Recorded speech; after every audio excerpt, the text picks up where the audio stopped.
Ngero kamano kuom medo kete mana ka Ramogi TV wadhi mbele gi miweche wa manyien mag Migago. Jodak e gweng' ma Old Town Mombasa nomonja pise mag Mombasa Water kaluwore gi wach nok mar pi mana moko kaluwore no mangima.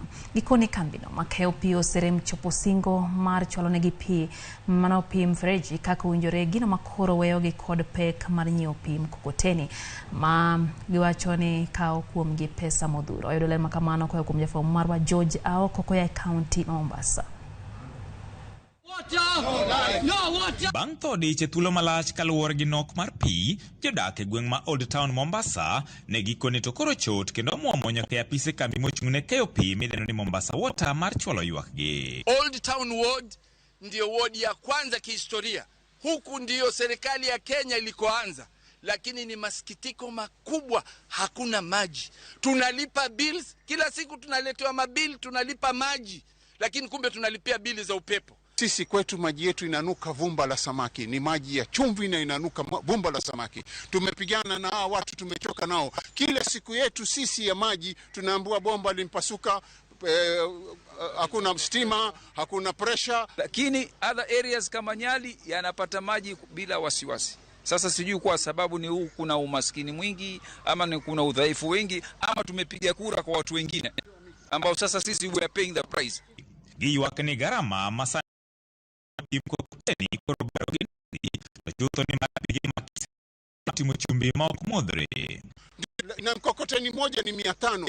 Imagine kila nyumba mtu anataka at least mikokoteni miwili. Hiyo ni kwa siku au siku mbili, na hii ni Ramadhani. Hii ni haki. Hebu naulize nyinyi, hii ni haki? Sasa sisi tutasema Mombasa Water imeshindwa kudeliver. Imeshindwa, Kiswahili wazi. Imeshindwa kudeliver. Na ujumbe huu mfikie governor. Kuna sehemu nyingi sana maji ya water hii iko flow, na pipe zimepasuka, maji inapotea, lakini manyumbani hatuna maji. Hii ni service tunastahili kupata. Ni huduma tunatakana tupatiwe. We are paying for this service. So tunasema no life. Tunasema no kamo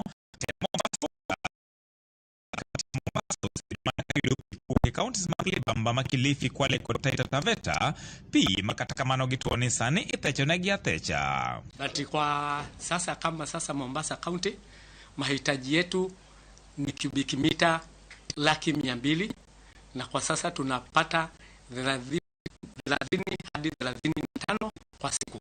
Things unfortunately are beyond the county of Mombasa as the county government of Mombasa. The problem that we are currently facing is we do not have enough supply, especially the one from Zima. There's been a lot of issues that are going on, issues to do with climate change, water supply reduction. Geno makoro sani odong en gedo maduong' mar yawo midendo ni Mwache Dam magikoni mabiro tieko midhiero mar pi e kaunti ma Mombasa. Kwa wale watu wamekosa maji, tunaomba watuie radhi, tuwajue ya kwamba hatuwapatii maji ya kutosha, lakini sasa vile mvua imeanza kunyesha, tunatarajia maji itarudi ile kiwango ya kawaida. George Aoko, Ramogi TV, Mombasa.